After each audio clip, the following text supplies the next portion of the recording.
제가 가진 성경, 신약성경 123페이지에 있습니다. 누가복음 16장 19절부터 31절입니다.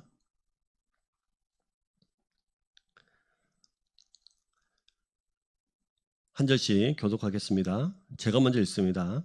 한 부자가 있어 자색 옷과 고운 베옷을 입고 날마다 호화롭게 즐기더라.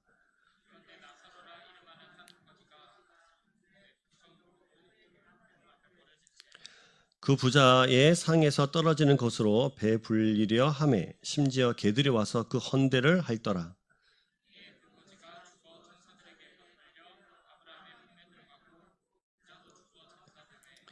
그가 음부에서 고통 중에 눈을 들어 멀리 아브라함과 그의 품에 있는 나사로를 보고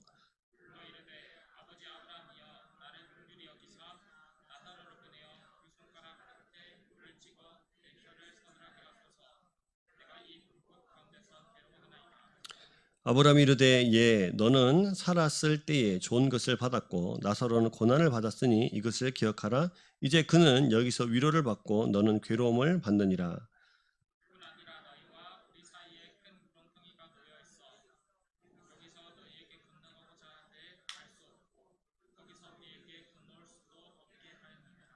이르되 그러면 아버지여 구하노니 나사로를 내 아버지의 집에 보내소서.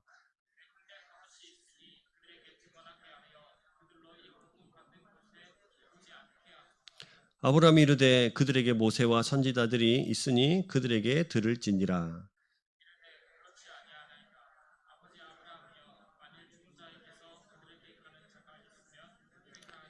같이 있습니다. 이르되 모세와 선지자들에게 듣지 아니하면 비록 죽은 자 가운데서 살아나는 자가 있을지라도 고난을 받지 아니하리라 하였다 하시니라. 아멘. 설 명절 잘 보내셨습니까? 네, 우리 옆에 분들 집에만 계셨을 것 같은데 네, 옆에 분들 같이 한번 새해 하나님의 복 많이 받으세요. 이렇게 한번 인사하겠습니다. 네, 올 한 해도 우리가 하나님의 품 안에서 우리가 그동안 살아온 모든 삶들이 참 어렵고 힘들었지만 그래도 하나님께서 우리를 지켜주시고 인도하셨던 것처럼 올해도 그렇게 우리를 인도해 가시도록 우리의 모든 것들을 내어놓고 하나님의 귀한 은혜를 날마다 받아 누리는 우리의 모두가 되기를 주의 이름으로 축복합니다. 예, 오늘 본문은 사실은 참 어려운 본문입니다. 참 고민도 많이 되고 이게 매듭들이 잘 안 풀려가지고 많이 연구도 많이 했던 그런 본문입니다.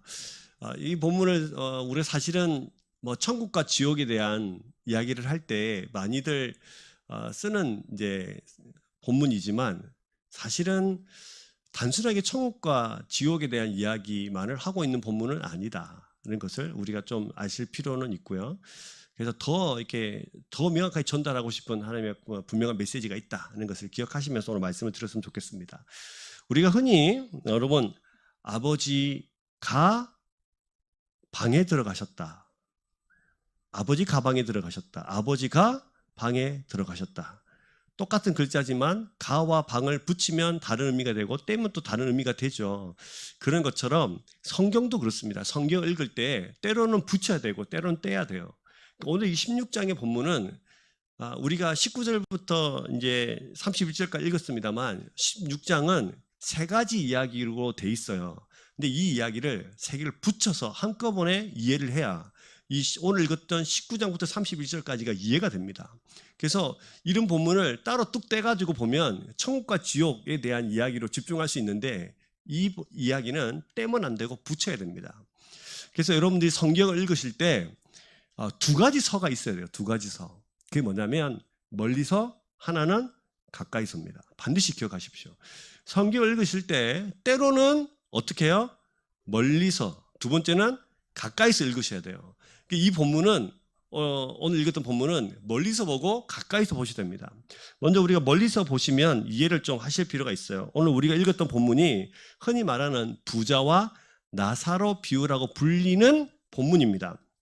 근데 이 본문을 잘 이해하기 위해서는 먼저 멀리서 볼 필요가 있는데 멀리서 보시려면 오늘 읽지는 않았습니다만 14절을 보십시오. 14절을 보시면 바리새인들은 돈을 좋아하는지라 이 모든 것을 듣고 비웃거늘이라고 돼 있어요. 그러니까 이 바리새인들이 어떤 이야기를 하나를 들었는데 비웃고 있었습니다.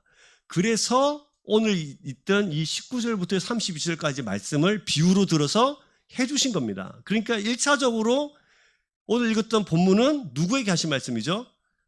그렇죠. 바리새인들에게 하신 말씀이에요. 이것을 잘 먼저 기억하셔야 됩니다. 그러면 바리새인들이 돈을 좋아하는지라 이 모든 것을 듣고라고 했는데 뭐를 들었나? 뭐를 들었어요? 그것이 1절부터 13절까지 내용입니다. 1절부터 13절까지 내용을 들은 거예요. 그러고 비웃은 거예요. 그 비웃는 그들을 보면서 예수님께서 19절부터 32절까지 말씀을 해 주신 것입니다. 그러면 1절부터 13절까지 말씀은 뭔가? 우리가 이 본문을 흔히 불의한 청지기 비유라고 말합니다. 불의한 청지기, 어떤 청지기가 하나 있었는데요. 16장 1절로 가보시면은 또 제자들에게 이르시되 어떤 부자에게 청지기가 있는데 그가 주인의 소유를 낭비한다는 말이 그 주인에게 들린지라 이렇게 시작을 해요. 예수님이 제자들에게 말씀하셨습니다. 어떤 청지기가 있는데 청지기는 뭡니까? 청지기는 주인이 뭔가를 맡겨놓는 거죠. 그래서 특별히 재산을 맡겨놨는데 들리는 소문에 이 청지기가 재산을 막 낭비한다는 소문을 듣는 거예요. 그러니까 예수님께서 들려주신 이 이야기에서 이 주인이 청지기를 불러다가 너 이런 소문 들리던데 한번 셈해보자. 내가 너한테 맡겨놓은 거 셈해보자. 이게 만약 틀리면 너는 앞으로 청지기 직분을 감당 못할 거야. 이렇게 말을 했습니다. 그러니까 이 청지기가 와 큰일 났는데 내가 청지기에서 이제 더 이상 못하게 되면 나는 뭐 먹고 살지 하면서 주인한테 빚을 지었던 사람들을 한 명씩 불러다가 너 얼마 빚졌어요? 그러면 깎아가지고 징표를 써줍니다. 이게 그래서 탕감을 시켜주는 거죠. 탕감시켜준 이유는 자기가 청지기에서 잘렸을 때 그만두게 됐을 때 그들이 나를 영접할 거다 하면서 다음을 준비합니다. 그래서 이 불의한 청지기가 잘했다는 것이 아니라 예수님께서 이 불의한 청지기를 칭찬을 하시는데 칭찬하신 이유가 잘했다는 것이 아니라 그의 지혜를 칭찬한 거예요. 첫 번째는 이것이 주인의 것이 내 것이 아니라는 것을 깨닫는 그 지혜 하나. 두 번째는 다음을 준비한 지혜 하나를 칭찬하신 겁니다. 불의하다는 것을 칭찬한 것이 아니고. 그래서 이 부분을 잘 이해를 하셔야 됩니다. 이 얘기를 제자들에게 들려주니 그리고 이 이야기의 끝이 어떻게 되냐면 청지기의 비유의 끝이 어떻게 되냐면 13절 보시면 집 하인이 두 주인을 섬길 수 없나니 혹 이를 미워하고 저를 사랑하거나 혹 이를 중히 여기고 저를 경히 여길 것임이니라. 너희는 하나님과 재물을 겸하여 섬길 수 없느니라가 청지기 비유의 결론이에요. 그래서 물질과 하나님을 겸하여 섬길 수 있습니까? 없습니까? 없다고 말한 거예요. 근데 이것을 듣고 있는 바리새인들이 보고 듣고 비웃은 겁니다. 왜 비웃었을까요? 비웃는 이유는 이렇습니다. 사실은 바리새인들은 하나님을 잘 섬기면 무조건 부자가 된다 이렇게 생각했어요. 그리고 하나님과 돈을 겸하여 섬길 수 있다고 생각했습니다. 그렇기 때문에 하나님과 돈을 물질을 겸하여 섬길 수 없다고 말하니까 무슨 저런 말도 안 되는 소리를 하고 있어 하면서 비웃었던 겁니다. 그래서 또 이들은 하나님 이름을 빙자해서 돈을 사랑하는 자들이었어요. 돈을 너무 사랑했던 사람들이었습니다. 그래서 이렇게 예수님께서 제자들에게 들려주신 청지기 이야기를 듣고 있던 바리새인들이 비웃자 바리새인들에게 하신 이야기가 오늘 이야기입니다. 그러니까 오늘 바리새인들에게 했던 이 말씀은 사실은 물질과도 관련이 있고 또 그들이 먼저 받았지만 누리지 못하고 자기 것만 챙겼던 이들에 대한 꼬집으면서 진짜 복음에 가까이지 못한 그들을 지적하신 내용이 오늘 부자와 나사로의 이야기입니다. 단순하게 이 이야기를 천국 간다, 부자는 천국 못 가고 가난한 자는 천국 간다 이렇게만 생각하시면 이 본문을 정확하게 이해할 수가 없습니다. 자, 이 본문을 제가 정리해서 도표를 하나 만들어 봤어요. 여러분들 좀 더 잘 이해하시도록 도표 하나를 띄워주십시오. 이건 나옵니까? 예, 나오네요. 16장 1절부터 13절까지는 예수님께서 누구에게? 제자들에게 하신 말씀인데 무슨 이야기예요? 불의한 청지기 이야기예요. 이거를 듣고 있는 비웃었던 바리새인들에게 14절부터 18절까지 책망하시는 내용입니다. 그리고 19절부터 31절 오늘 본문이죠. 예수님께서 비웃는 바리새인들에게 부자와 나사로 비유로 말씀해 주십니다. 여기서 여러분들이 먼저 기억해야 될 것은 16장 1절부터 13절까지의 핵심 키워드가 물질이에요. 물질. 두 번째 14절부터 18절까지 내용은 놀랍게도 무슨 내용이냐면 율법과 간음에 대한 이야기입니다. 세 번째 오늘 본문 내 이야기가 핵심이 물질과 말씀이에요. 이걸 잘 기억하세요. 첫 번째는 물질, 두 번째는 율법과 간음, 그리고 세 번째가 물질과 말씀에 대한 이야기예요. 그러니까 물질에 대한 이야기를 하시면서 중간에 율법과 간음에 대한 이야기가 끼어 있습니다. 이 이야기를 통째로 이해하셔야 오늘 본문이 이해가 되세요. 자, 여기까지 잘 따라오셨죠? 이해하셨습니까? 오케이. 자, 그러면 한번 이 본문 속으로 좀 들어가 보셨으면 좋겠어요. 당시 바리새인들은 어떤 사람이길래 이 이야기를 예수님께서 해주시나. 근데 당시의 바리새인들은 15절 말씀을 보시면 예수께서 이르시되, 같이 읽겠습니다. 15절입니다. 같이 읽으면 시작. 예수께서 이르시되 너희는 사람 앞에서 스스로 옳다 하는 자들이나 너희 마음을 하나님께서 아시나니 사람 중에 높임을 받는 그것은 하나님 앞에 미움을 받는 것이니라. 자, 이분 보시면 주님께서 이르셨어요. 너희는, 여기서 너희는 누굽니까? 바리새인들. 너희는 사람 앞에서 스스로 뭐요? 옳다 하는 자들. 이게 무슨 말이냐면 바리새인들은 스스로 율법을 지키면서 혹독하게 율법을 지켰습니다. 그래서 우리는 완전히 의로운 사람이야. 절대로 의롭지 못한 사람이 아니고 우리는 완전 의로운 사람이야. 자신들이 틀렸거나 잘못 살고 있다는 생각을 절대로 하지 않는 사람들.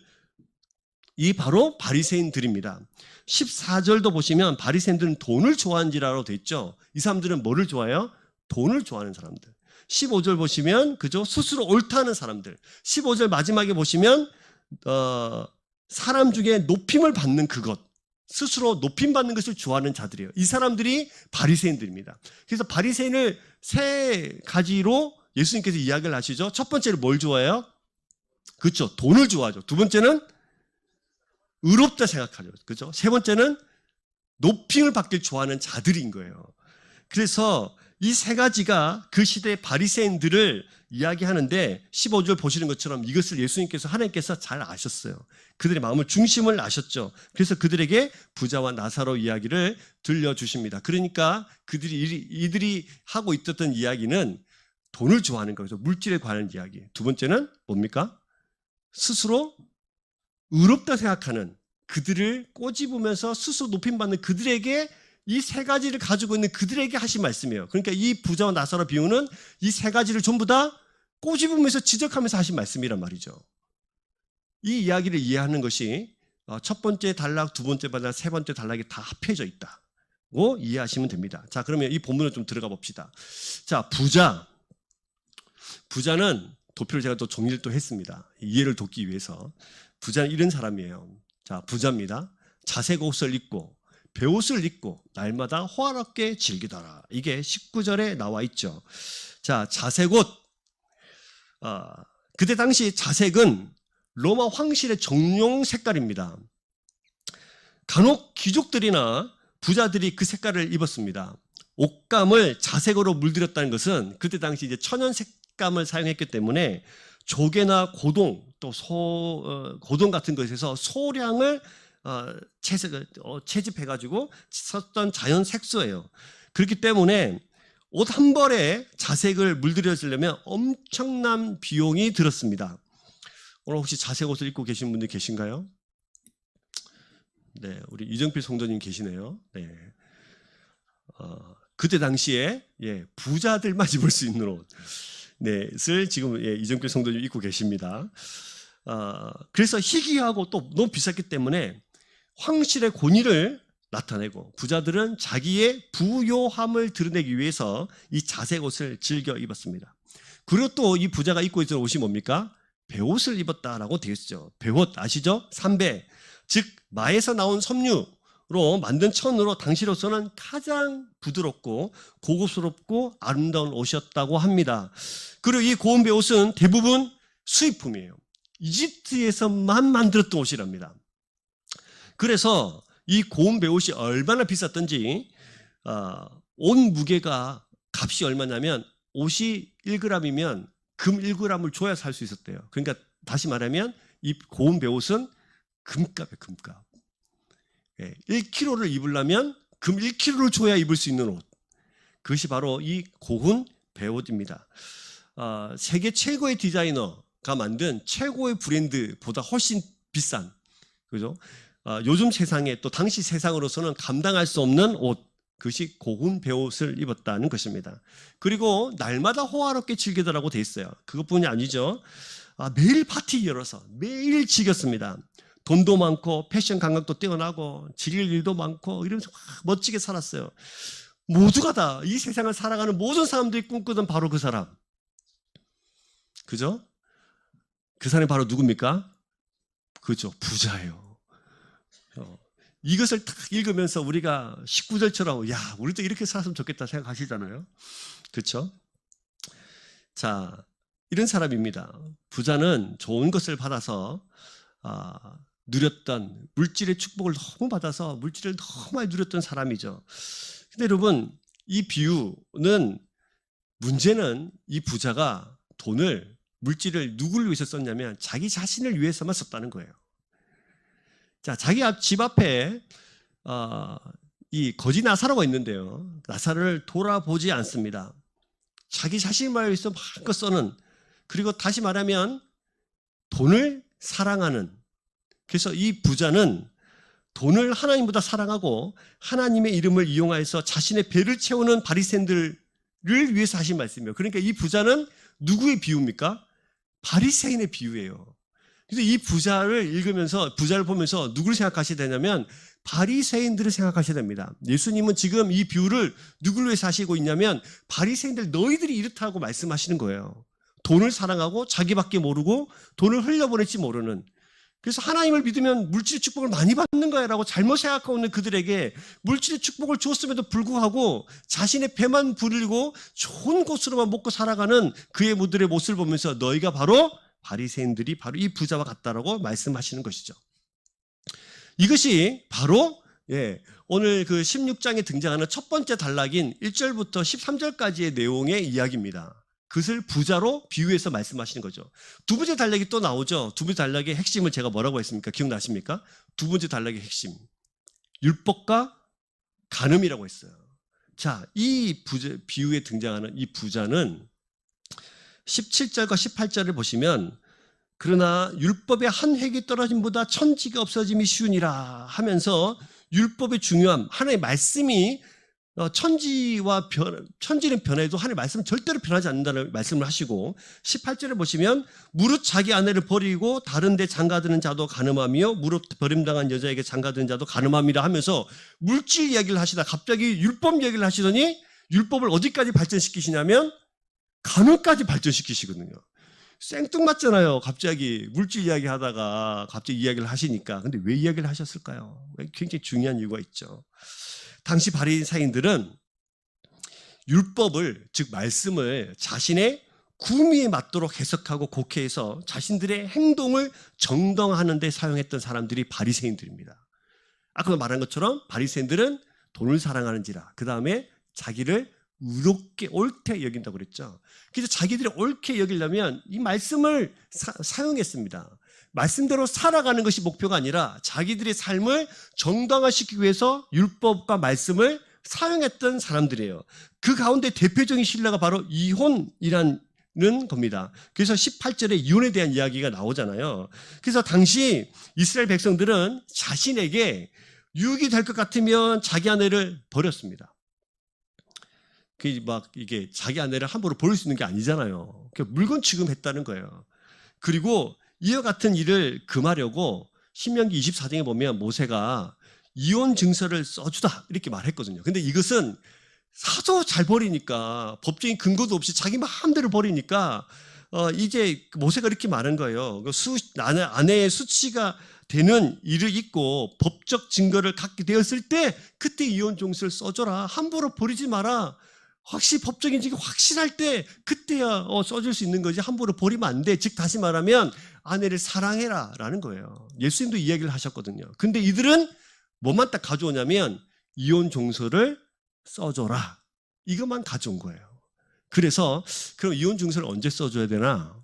여러분, 이혼 증서를 언제 써줘야 되죠? 이들이 마음 놓고 이 이혼 증서를 써주면서 자기의 쾌락과 만족을 이것을 정당화시키려면 예를 들어서입니다. 예를 들어서 꼭 이렇다는 게 아니라 살이 쪘어. 이혼 증서를 써줘야 돼. 집안 청소를 잘하네. 이혼 증서를 써줘야 돼.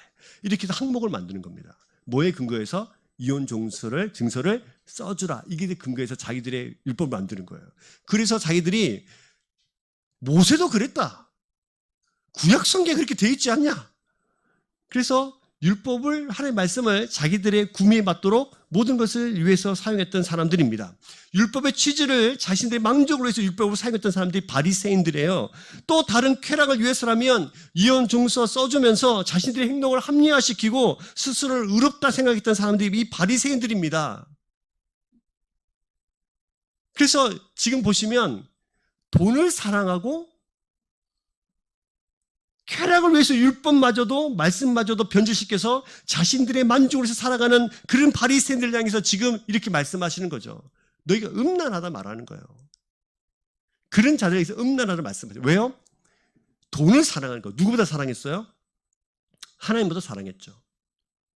말씀을 내가 순종하고 살아가야 되는 말씀이 아니라 나의 만족을 위해서 이용하는 말씀으로 살아가는, 즉 자신이 가장 높은 곳에 말씀을 판단하면서 말씀에 순종하지 않은 채 그 쾌락을 위해서 살아갔던 사람들, 자기 돈을 사랑하는 하나님을 사랑하고 자기의 쾌락이 하나님보다 높아져 있는 그것을 향해서 음란하다고 말씀하신 겁니다.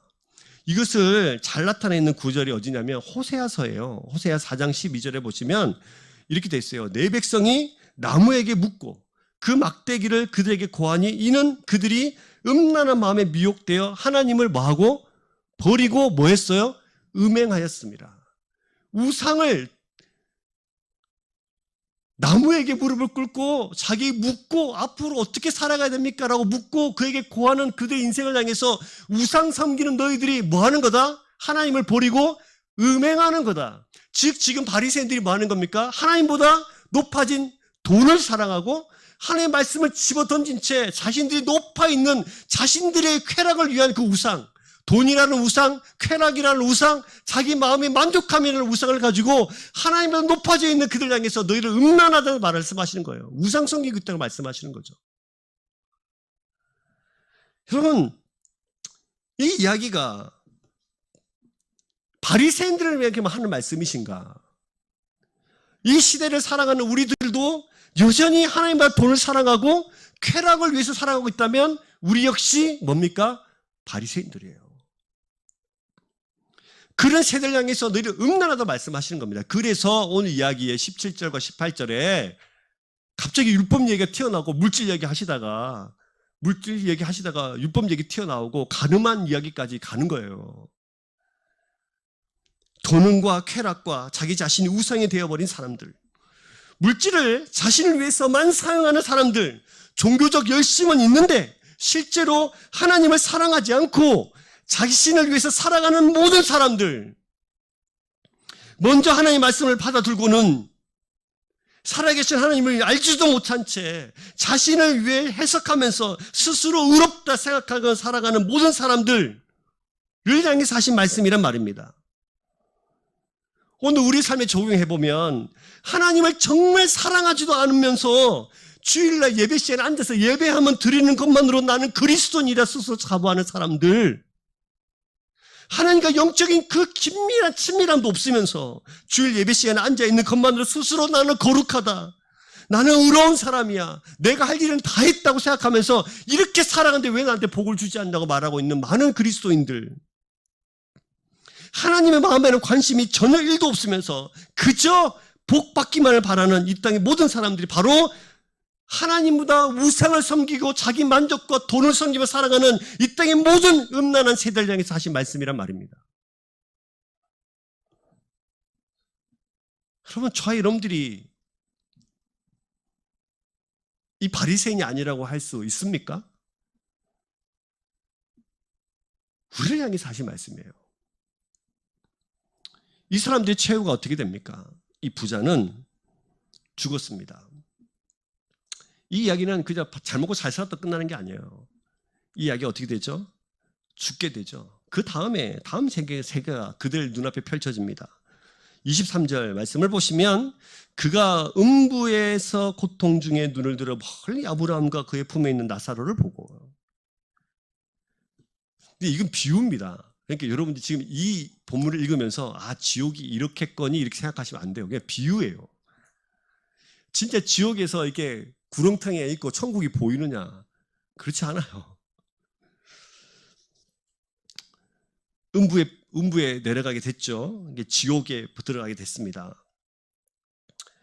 자, 그래서 24절 보시면 불러 이르되 아버지 아브라함이여 나를 국리로 여기사 나사로를 보내어 그 손가락 끝에 물을 찍어 내 혀를 서늘하게 하소서 내가 이 불꽃 가운데로 괴로워하나이다. 여기 비유에 나타나는 지옥은 불구덩이 속이었어요.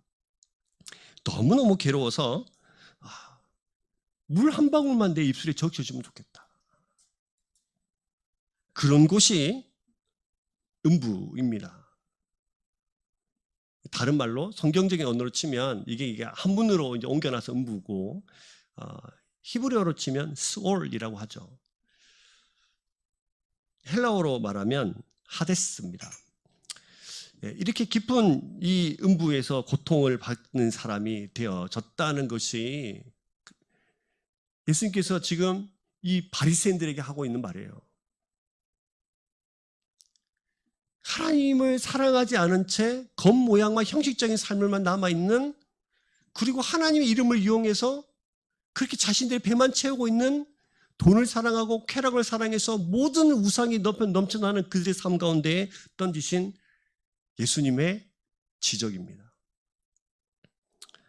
우리가 만약 정말 하나님을 사랑하지 않고 종교적인 형식만 남아서 예배에 있는 자리에 내 자신을 드리지 않은 채 예배에 있는 자리에서 그냥 예배 한번 드리는 걸로 끝나고 한 일주일 내에 지나도 성경 한 장 읽지 않고 기도 한번 하지 않고 예배 시간만 그냥 내가 할 일 다 했다고 생각하는 우리라면 요즘 우리도 이 음부를 피할 수 없습니다. 자, 그러면 이 비유는 부자에게 초점이 맞춰져 있죠. 그런데 정말 희미하게 이 이야기에 희미하게 뒤에 배경처럼 나오는 한 사람이 더 있어요. 그 사람이 누굽니까? 나사로라는 거지입니다. 자, 우리 그러면 거지 나사로의 생각으로 한번 가볼까요? 거지 나사로는 이렇게 제가 정리를 해봤어요. 도표 하나를 더 보내주시고요. 자, 나사로 그의 삶은 어떻습니까? 자, 20절 보시면 그런데 나사로라 이름하는 한 거지가 헌데투성이로 그의 대문 앞에 버려진 채 21절 그 부자의 상에서 떨어지는 것으로 배불리려 하며 심지어 개들이 와서 그 헌데를 핥더라라고 이 나사로의 상황에 대해서 잘 설명을 하고 있어요. 첫 번째는 대문 앞에 버려졌죠. 그러면 헌데투성입니다. 개들이 헌데를 핥았습니다. 버려진 거지 부자 집 대문에 와 있었습니다. 이 부자의 집에서 나오는 음식 쓰레기라도 부스러기라도 먹고 살아가야만 하는 신세, 그리고 그 음식 부스러기마저도 개와 경쟁을 해야 먹을 수 있는 그런 비참한 상황. 헌데투성이라고 돼 있죠. 헌데투성이라는 것은 헌데는 악성 종기를 뜻합니다. 이게 온몸에 나가지고 이제 막 긁으면서 어쩔 수 없는 그런 사람이 된 거예요. 유대인들은 이 헌데투성인 사람을 부정한 사람으로 여겼습니다. 그러니까 지금 성경은 극과 극을 지금 표현하고 있는 거죠. 돈 많은 부자, 자기들 의로운 바리새인. 이 헌데투성인 사람은 가난하고 연약하고 거기다가 부정한 백성의 상징으로 나사로가 등장하는 겁니다. 자, 이렇게 등장을 해요. 왜 뭐를 핥았냐면 개들이 와서 그 헌데를 핥았단 말이죠. 그죠? 부자의 상에서 떨어지는 것을 배불리려 했던 이 거지에게 다가온 것은 부스러기 음식도 아니라 개들이었어요. 이 말은 나사로가 얼마나 비참한 상황 속에 있는가를 지금 성경은 우리에게 설명해 주고 있습니다.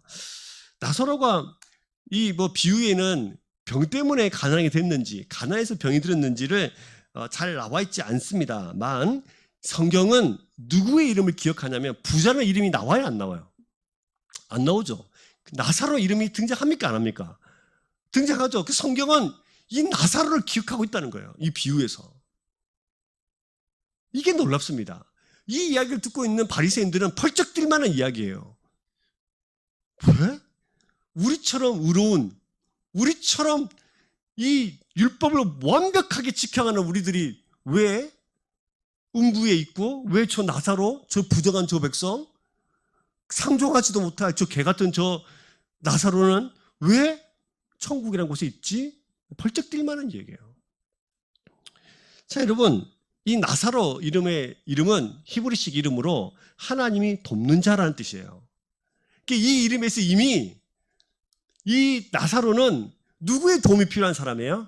하나님의 도움이 필요한 사람이에요. 하나님의 도움이 없으면 살아갈 수 없는 사람의 대명사, 대표적인 상징이 나사로입니다. 하나님의 도움이 없으면 살아갈 수 없는 자.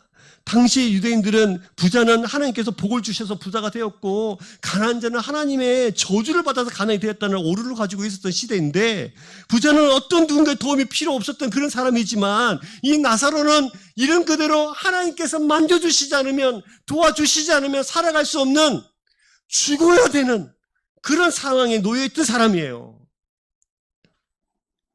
성경은 부자의 이름을 기억하지 않아요. 이렇게 하나님 이름을 붙들고 하나님 도움이 살아갈 수 없는, 그래서 하나님밖에 없는 그 사람의 이름을 기억하는 것입니다. 아브라함 품에 안겨 있었습니다. 아브라함 품에 안겼다는 것은 진짜 우리가 죽으면 아브라함 품에 안겼다는 것이 아니에요. 제가 어렸을 때 이 본문 설교를 많이 들었는데, 우리가 죽으면 아브라함 품에 안깁니다. 아브라함은 누구 품에 안겨 있나요? 아브라함은 누구 품에 안겨 있나요, 그러면? 이것은 아브라함은 이 지금 유대인들이 이 얘기를 듣고 있잖아요. 그렇죠? 바리새인들이 이 얘기를 듣고 있는 거예요. 믿음의 조상, 믿음의 모델, 그 사람이 누구예요? 아브라함이에요. 그러니까 이 말은 진짜 죽으면 아브라함 품에 안긴다는 뜻이 아니라 믿음으로 어딜 갔다? 천국에 갔다는 것을 의미로 표현하는 것입니다. 저는 죽으면 아브라함 품에 안 안기고 좀 예수님 품에 안기고 싶거든요. 무슨 아브라함입니까? 네. 그래서 여러분, 아브라함 품에 안겼다는 것은 믿음으로 천국 갔다는 것을 설명해 줍니다. 그럼 여기 질문이 하나 생기죠. 그러면 여기 본문에 나사로가 믿음으로 살았다는 표현이 어디 나옵니까? 도대체 안 나오잖아요. 제가 그것을 찾고 싶었습니다. 강도사님하고 이 본문에 대해서 한참 이렇게 서로 토론하다가 찾았죠. 이 나사로가 도대체 어떻게 살았길래 믿음의 상징인 천국에 갈 수 있었을까? 자, 그것을 한번 찾아가 봅시다.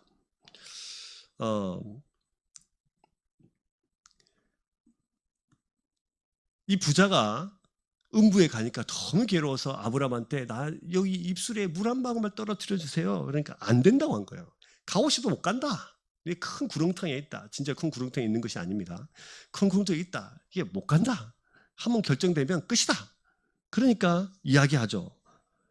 27절 보시면 이르되 그러면 아버지여, 아브라함한테 이야기하죠. 구하노니 나사로를 내 아버지 집에 보내소서. 내 형제 5명이 있는데 그들에게 증언하게 하여 그들로 이 고통받는 곳에 오지 않게 하소서라고 이렇게 말합니다. 그러니까 절대로 우리 형제 5명이 있는데 이곳에 오면 안 되겠다. 내가 와보니까 이곳은 진짜 지옥이지. 진짜 큰일 나겠다.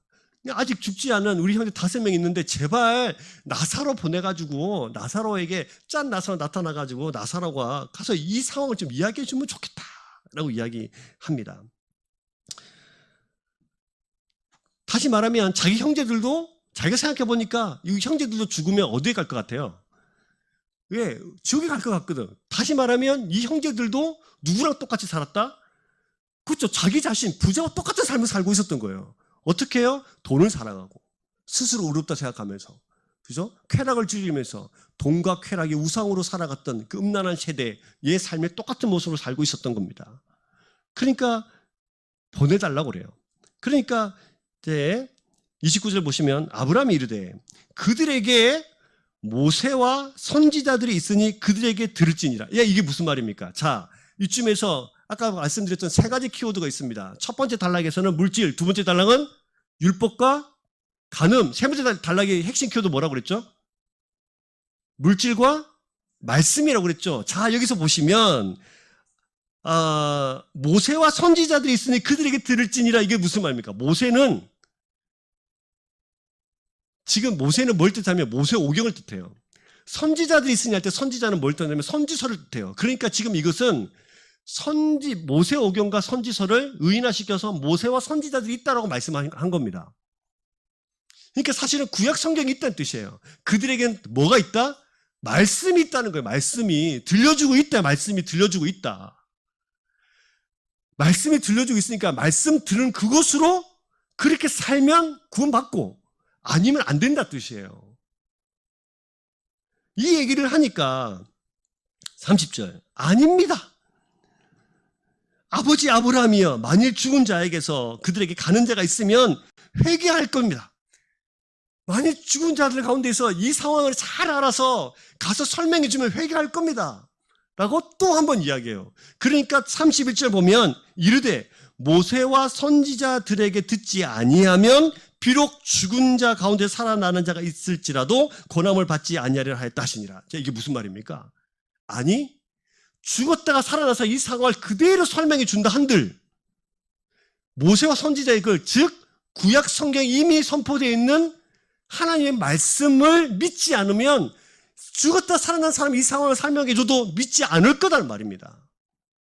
그러니까 다시 말하면 이 부자와 자기 형제들은 선포된 모세와 선지자의 글, 즉 구약 성경 하나님의 말씀을 믿지 않은 거예요. 그러면 나사로는요? 어땠다는 거죠? 믿었다는 거예요. 자, 여러분, 이 이야기는 16장 전체를 살펴보면서 보셔야 돼요. 물질로부터 시작된 이야기가 율법과 간음으로 가더니 다시 물질과 말씀으로 끝나요. 이 시대를 살아가는 우리와 같습니다. 물질과 자기 쾌락과 내 우상과 내 만족, 내 생각이 하나님보다 높아진 상태로 살아가는 모든 사람들에게 죽었다 살아난 사람이 그들의 천국에 봤던 그 상황, 지옥에서 봤던 그 상황을 설명해 준다고 한들 그 믿음으로 살아가는 것이 아니라 우리는 말씀을 믿음으로 구원을 얻습니다. 여러분 믿으십니까? 자, 그래서 이들에게 지금 하고 싶은 말이 뭡니까? 말씀을 듣고 회개하라는 말이에요. 회개해야 됩니다. 우리의 삶이 이 바리새인들과 똑같이 부자와 똑같이 살아오고 있다면 여러분 하나님 말씀을 듣고 우리는 뭐 해야 됩니까? 회개해야 돼요. 이 말씀이 핵심이에요. 지금 바리새인들에게 기회를 주고 있는 거예요. 이 비유를 통해서. 이 비유를 듣고 있는 우리들에게도 기회를 주고 계시는 겁니다. 회개하고 말씀대로 살아라고요. 여러분,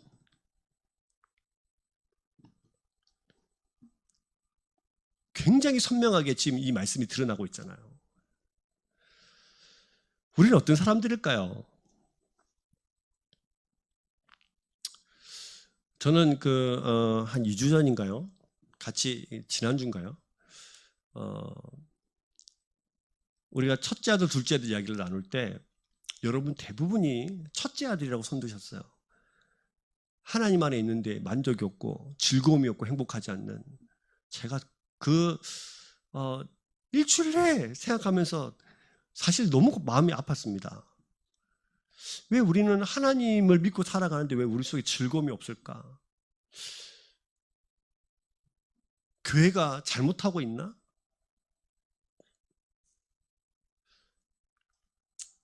제가 바른 교회 하는데 교회가 잘못되고 있을까? 혹시 이런 고민들을 한번 해보는 거죠. 여러분, 이 예수님, 하나님이란 이 분이 여러분들이 그냥 하나님을 그냥 내 만족으로 해서 사용하고 있으면 절대로 그 안에 즐거움이 없어요. 하나님이 진짜로 우리에게 생명이란 사실을 깨달으면 우리 삶에는 예수님 때문에 행복하는 줄 믿습니다. 그래서 오늘 이 말씀을 결론을 지어볼까요? 내가 만약 하나님만 높아진 그 우상의 것들을 가지고 있는 바리새인들이라면 자기들은 절대로 잘못된 삶을 살지 않고 절대로 옳은 길만 살고 있었다고 생각하는 그들의 바리새인들, 우리 역시 마찬가지죠. 바르게 살고 있다고, 예배 한번 드리면 끝이라고 생각하는, 내가 할 일 다 했다, 그래서 하나님 나에게 무조건 복 주셔야 돼, 주일날 예배 한번 드리는 것으로 나의 모든 의무를 다 했다고 생각하는 우리가 바로 바리새인들이라면 우리는 철저히 회개하셔야 됩니다. 내가 있는 모든 것이 하나님부터 온 줄 알고 약한 자와 가난한 자를 위해서, 교회를 위해서 내 물질도 좀 내어놓으면서 순종할 수 있어야 합니다. 우리에게 먼저 맡겨주신 이 복음에 대한 이 풍성함을 혼자 가지고 있지 말고 세상에 흘러보내야 됩니다. 이 복음의 부스러기라도 이 복음을 제대로 들려줘서 이 가난하고 연약한 자들이 하나님의 말씀 속에 살아갈 수 있도록, 이 땅에 하나님 없이 살아가고 수없이 많은 가난한 자들에게 우리가 가지고 있는 이 복음의 놀라운 풍성함을 나눠주셔야 합니다. 가장 부한 예수님께서 십자가에 죽으셔서 가장 가난하게 되셨던 것처럼, 그래서 하나님의 어떠하심을 드러내는 예수님처럼 우리 스스로도 낮아지고 나누어주고, 그래서 우리를 통해서 하나님의 어떠하심을 드러내는 삶으로 살아가야 합니다. 그래서 이 본문을 어떻게 정리할 수 있을까? 저는 하나님 사랑, 이웃 사랑을 정리할 수 있다고 생각해요. 진짜 하나님 사랑하냐? 사랑하면 나눠주는 거다. 이웃을 사랑하는 거다. 성경에 이렇게 돼 있어요. 하나님을 사랑하면, 하나님을 보면 사랑하는 뭔가? 이웃을 사랑하는 것이 하나님을 사랑하는 것이다. 여러분, 이웃들에게 나눠주셔야 됩니다. 복음도 나눠주시고 우리 물질도 좀 나눠주시고 흘러보내면서 사셔야 됩니다. 그리고 마지막으로 나사로와 같이 하나님의 도우심이 없으면 살 수 없다는 사실을 날마다 우리 삶의 현장에서 고백하셔야 됩니다. 주님 없이는 살 수 없다. 주님 없으면 살 길이 없다. 내게 있는 모든 것이 주의 것이다. 나는 날마다 회개를 겉들인 고백으로 사셔야 됩니다. 옆에 분들에게 저를 따라서 한번 축복하시면서 저를 따라 해보실까요? 나는 하나님의 도우심이 없으면 살아갈 수 없습니다. 할렐루야. 네, 그렇습니다. 우리는 삶에 살아오면서 잘 아는 것이 있습니다. 오는 순서는 있어도 가는 순서는 없죠. 우리나라의 지성의 대표로 여겨지는 이어령 박사가 있습니다. 이분이 며칠 전에 이재철 목사님하고 같이 대담을 또 하면서 죽음 앞에서는 절대로 거짓말할 수 없다. 그래서 유언이 진실한 이유가 거기 있다라고 말했어요. 그리고 죽음 앞에 섰을 때야 비로소 진짜 그리스도인이 된다, 이렇게 얘기했어요. 우리는 아직 젊고 내가 생각할 때 살 수 있는 날이 많이 남아있다고 우리 스스로 생각하고 있기 때문에 언젠가 갈 거라고 생각하지만 최소 우리는 지금은 아니라고 우리는 스스로 생각하고 있습니다. 그래서 우리는 죽음의 문턱에 서지 못하고 스스로도 생각하지 않기 때문에 우리는 내 믿음이 도대체 천국을 경험할 만한 믿음인가를 잘 생각하지 않습니다. 근데 여러분, 오늘 이 말씀을 통해서 여러분들에게 도전합니다. 천국을 소유할 수 있는 믿음의 사람 되기를 소망합니다. 믿음의 형식으로 살아가면 절대로 천국을 경험할 수 없습니다. 형식이 아니라 본질을 붙잡으셔야 됩니다. 그래서 열심히 좀 우리가, 저와 여러분들이 일주일에 한 번 주일날 이 시간에 예배 드리는 것으로 만족하지 않으셨으면 좋겠어요. 자꾸 이 말씀을 드리려고 이 말씀을 해석한 건 아니고 수요 예배도 좀 오십시오. 저는 바른 교회를 세워감에 있어서 예배 참석은 필수라고 생각합니다. 수요 예배 오십시오. 가능하면 새벽 기도도 오십시오. 하나님 앞에 더 친밀하고 하나님께 더 가까워지려고 노력하셔야 됩니다. 열심히 성경 읽으셔야 됩니다. 집에서 가정 예배 들으십시오. 저조차고 하는 말씀이 아니라 여러분 스스로가 하나님 안에 있어서 그 풍성함과 즐거움과 행복함을 누려가는 사람이 될 수 있도록 그런 사람 되기를 소망해요. 어제요, 제 정말 친한 목사님, 저희 친한 목사 몇 명이서 다슬기라는 모임을 만들었거든요. 다슬기가 뭐냐면 다이어트하는 슬기로운 목사들의 모임. 그래서 다슬기예요. 네. 다이어트는 살 빼자는 것이 아니라 세상의 것들이 우리 속에 덕지덕지 붙어 있으면 좀 떨어뜨리는, 그래서 진짜 목사로서의 본질을 가지고 좀 살아가는, 성도로서의 본질을 가지고 살아가는 그런 우리가 되면 좋겠다. 그래서 다슬기입니다. 근데 이 모임 중에 한 분, 정말 제 친한 친구기도 한 목사님이 이게 목조 건물로 교회를 지었거든요. 그래서 처음에 거기서 이제 같이 가정집도 그 안에 있고 2층이 교회고 1층이 사택이에요. 근데 어제 불이 났어요. 전부 다 타버렸습니다. 보니까 흔적도 없더라고요. 그러니까 입고 나온 옷밖에 없어요. 모든 가전제품이고 뭐고 다 타버렸어요. 처음에는 울먹거리더니 나중에 또 연락해 보니까 감사하고 있더라고요. 어떻게 이런 상황에서 감사할 수 있을까? 하나님께서 처음부터 아무것도 없어서 개척했는데 이렇게 해서 주시고, 주신 분도 하나님이시고 취하신 분도 하나님이시니 하면서 감사하고 있더라고요. 여러분, 이 땅에 그리스도인으로 살아간다는 게 뭘까요? 하나님의 말씀이 있으면 그 말씀으로 위로를 받고 그 말씀으로 깊은 감동도 받고 우리 마음도 그 말씀 안에서 컨트롤하고 그 말씀 안에서 힘을 얻는, 겉으로만 신앙생활, 겉으로만 믿음 생활이 아니라 조금만 환난이 하면 죽겠네, 조금만 좋으면 살겠네가 아니라 어떤 환경과 상황이든 간에 말씀 붙들고 살아가는 그 삶, 그 삶이 예수님께서 찾으시는 믿음의 사람인 줄 믿습니다. 저 여러분들에게 이 도전을 주셨기에 저 여러분들이, 이 말씀의 제목이 부자일까 나사로일까인데요. 여러분, 부자입니까? 나사로십니까? 말씀에 반응하는 저와 여러분들의 삶이 되기를 주의 이름 축복합니다.